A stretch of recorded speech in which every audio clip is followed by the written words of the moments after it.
Hello, everyone. I hope that you're all enjoying the Labor Day weekend. So what I'm doing, and since we don't have a class meeting on Monday, September 7th, like we normally would due to Labor Day, I am recording a video lecture. This video will be important for lesson 2.4, which we will be due on Friday, September 11th. So be sure to uh, go look at the notes that I'll be including with this video lecture as I usually do. All of this will be in Canvas before you go ahead and work on that lesson. So just like I normally do in a class meeting, I'm going to go through the problems in that lesson. It's just that there won't be anybody here witnessing it live. So I'll get my screen shared here.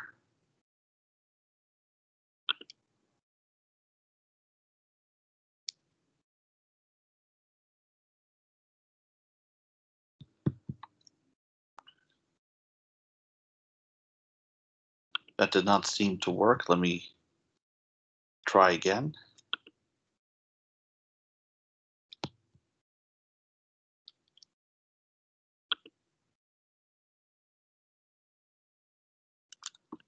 Okay, so it appears that screen share is working. At least I get the same indication I normally do, that you can see my notes in front of you, but these notes will be posted in Canvas anyway.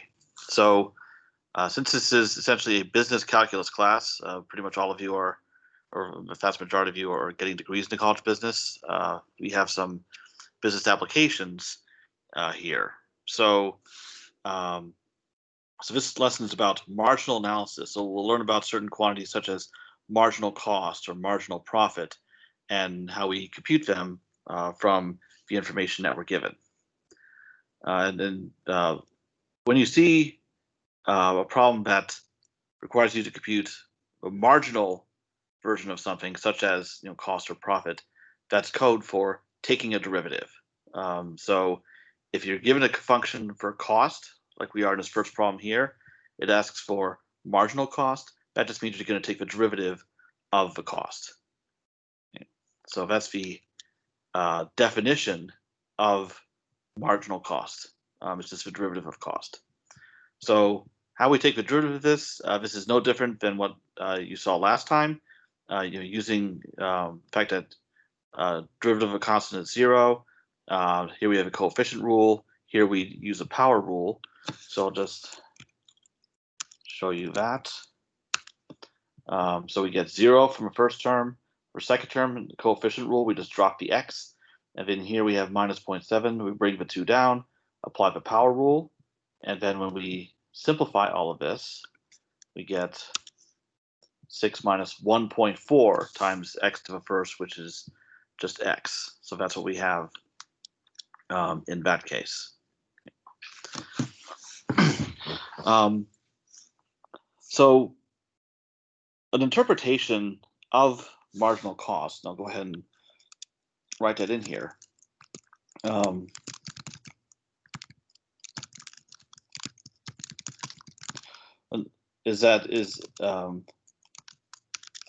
what it gives you is an estimate of the cost of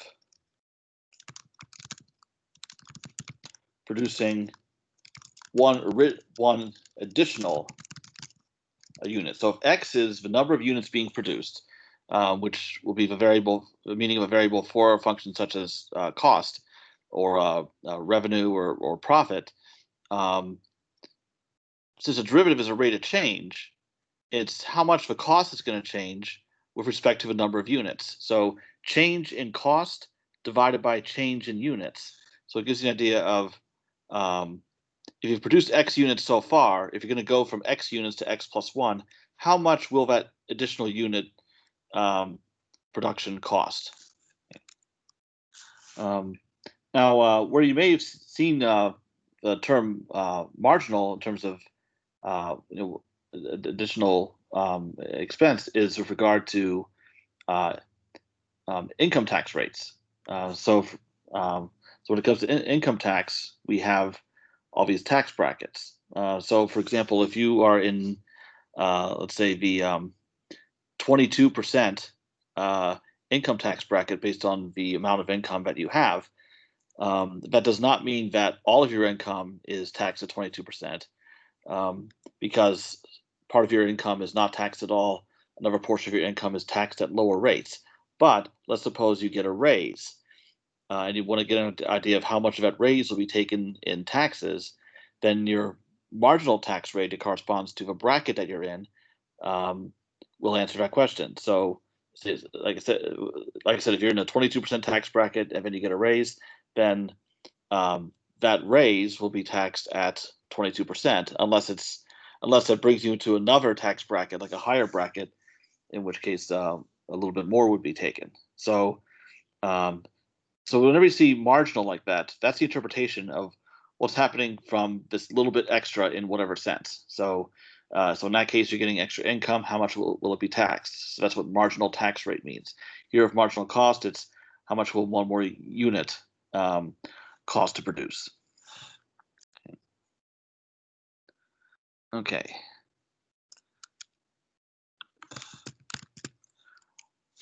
Here, same kind of problem. Here's a cost of producing X novels, um, and how much will the marginal cost be? So if we're going to produce one more novel, how much will it cost? A function like this, admittedly, seems kind of strange, but it's depending. It can be obtained from historical data, because it doesn't cost the same to produce every item. You have fixed cost, um, and then you also have variable costs. So those two interplay to determine the overall cost. So um, if they see how much it takes to produce a certain number of units at, say, 10, 20, 30, etc., then they see the pattern and find that this function pretty much describes what the total cost is. And then they want to use that to extrapolate. Well, what if we produce more? How much more will that cost? Okay. So here again, we take the derivative to get that marginal cost.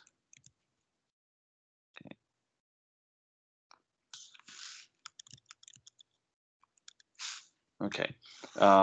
So here we have 600 gives us 0, 28x gives us a 28.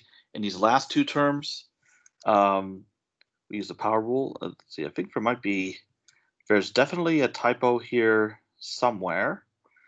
And I actually want to check against my source for these problems. One moment. Okay.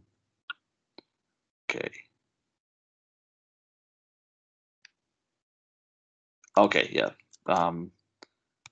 Had to make sure which line was right, which one was wrong. This should be a plus. Okay. Sorry about that. Okay. Oh, I see it's correct in the final answer. Okay. So here we use the power rule for the last two terms, much like in the previous problem. Like here we bring down to 2, here we bring down to 3, deduct 1 from the exponent, like usual, and then we clean it up, and that is our derivative, the marginal cost. Now, here we have something else that's marginal, but it's not cost, it's marginal average cost. So, so here we have a total cost of producing X jerseys, but what would be the average cost of producing X jerseys? Well, you would take the total cost and divide that by the number of units. So for average cost,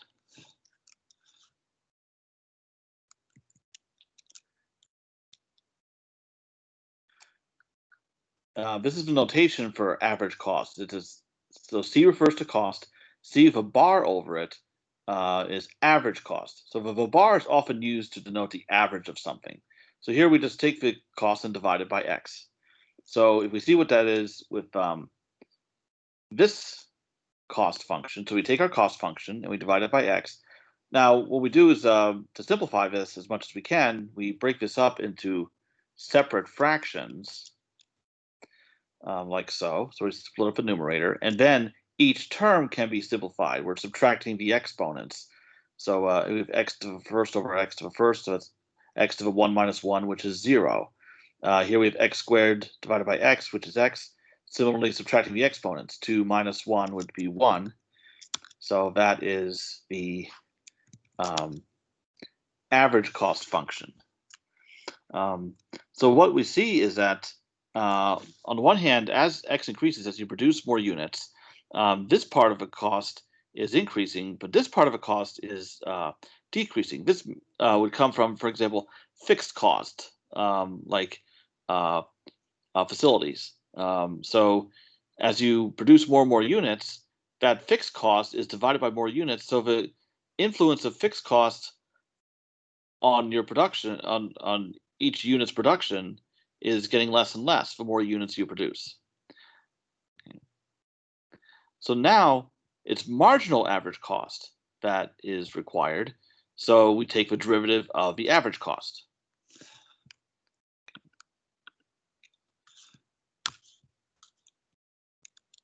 Okay, so it'll be C bar, which is the average cost, prime for derivative is what we're after.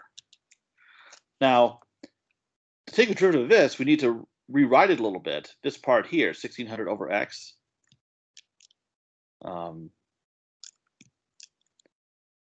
So 1600 over x up here is rewritten as 1600 times x to the minus 1. Now it's in a form where we can use the power rule.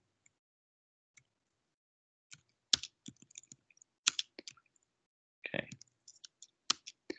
So here we apply the power rule. So we have 1600 times minus 1 comes down, then x to the minus 1 minus 1. Here, constant gives us 0. Point for x, use a coefficient rule, and we just take away the x. And then we clean this up. So we have minus 1600 x to the minus 2 plus the other term. And you can stop here. The differentiation is complete. You can also rewrite it as minus 1600 over x squared, because here we have x to the minus 2. That's the same as x squared in the denominator. So what we see is that the marginal average cost is, first of all, it's getting smaller in magnitude because we're dividing by x squared. So this makes this part smaller. But also because this term is negative, that suggests a decrease in average cost for a while at least. But at some point, this will go to 0, and we'll have this 0.3, so that means that the average cost will pick up again a little bit. Okay. All right. Now here we have more functions introduced. Here we have a demand function, which refers to price. So if a price that you feel that you can sell the item at based on the demand for it. So we use both symbols to refer to the price. And what we see is that the more units that are sold, the lower the price would be, which is what one would expect. Okay, now, so here we also have a cost function like before. So what it's asked for is marginal profit. Now, just as marginal cost is a derivative of cost, marginal profit is a derivative of profit, but we don't have a profit function yet. We have to get one. So how we define profit would be the revenue function. So how much we make from producing all these units and selling them. And we deduct the cost of producing those units. So how do we get to revenue function? I haven't defined it here yet. What you do is you take the number of units and you multiply that by the price, because P is price per unit. So to get to total revenue, we have to multiply that price per unit by the number of units. So that'd be the same as x times d of x. So I'll fill in what d of x is from up here, and then we'll just distribute the x through that.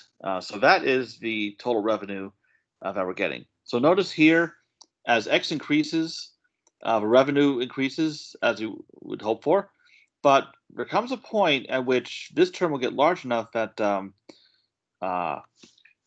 that the revenue starts would eventually start decreasing, but because of its small coefficient, it would take a while for that to happen.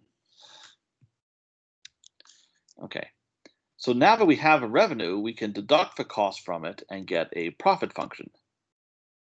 Okay.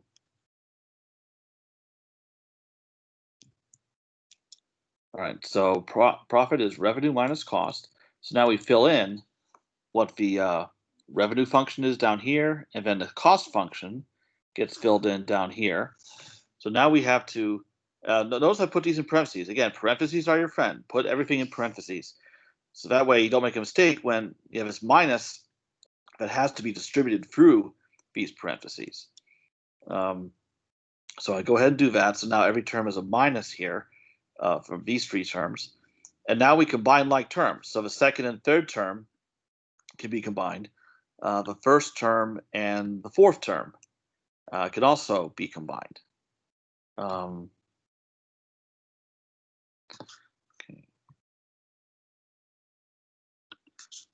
So that's what we get from combining those like terms, and that is our profit function. Now that we have a profit function, we can get what's originally asked for, a marginal profit function. So we just go ahead and take a derivative like usual.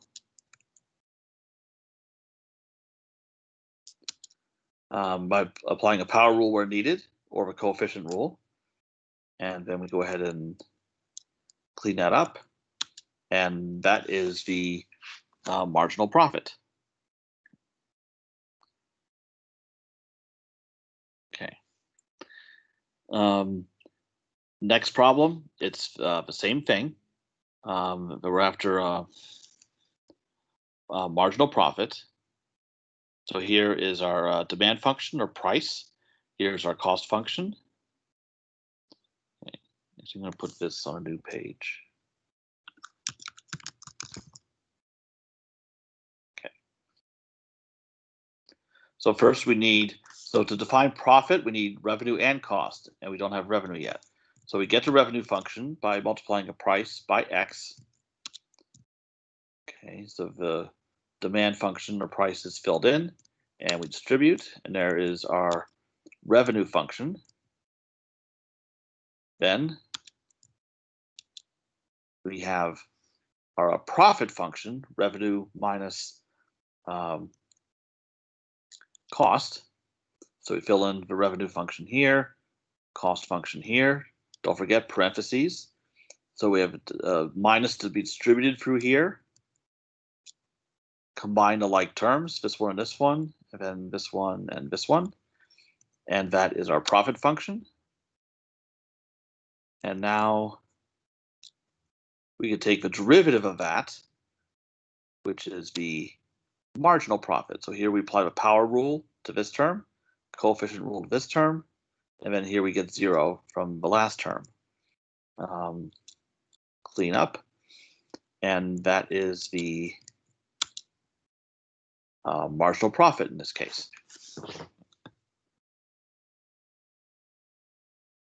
Okay.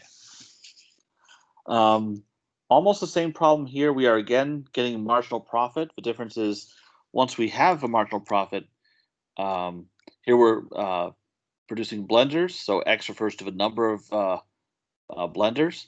We want to see what the marginal profit is when the 108 blenders have already been sold. So that would mean if we go from 108 blenders to 109, how much profit is that additional blender going to get? Now, it's possible that the marginal profit could be negative because you have your revenue that's helping your profit, but you also have cost that's working against your profit. So you never know. Okay.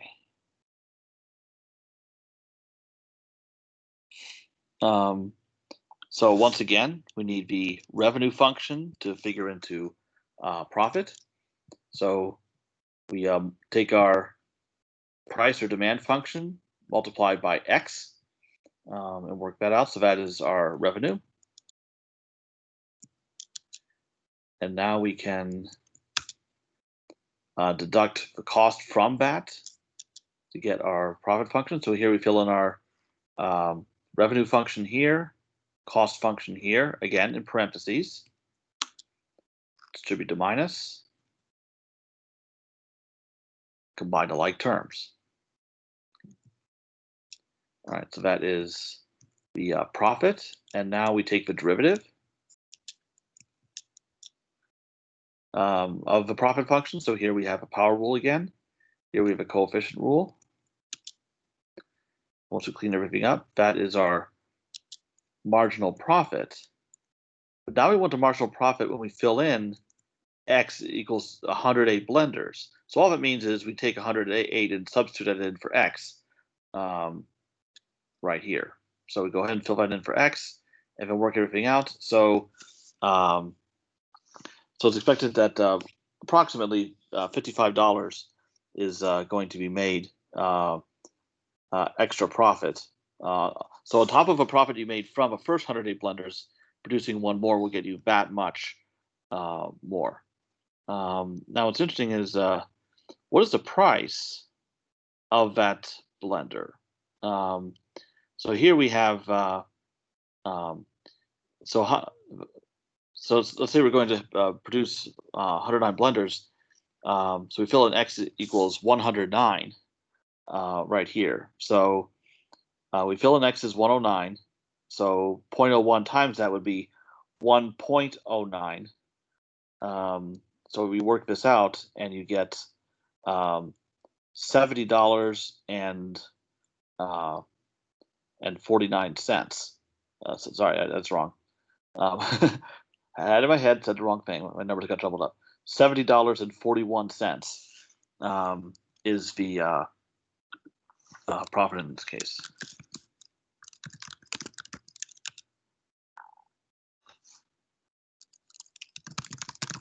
Okay. So that blender will be sold for $70.41, but the profit that you'll make will be roughly $55.40. So the difference between those would be an idea of what the cost of producing that that additional blender would be.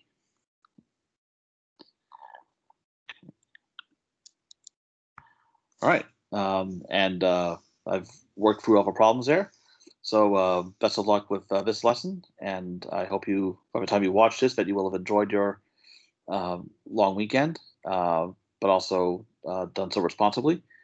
So I will be in my office hour as usual on Tuesday morning.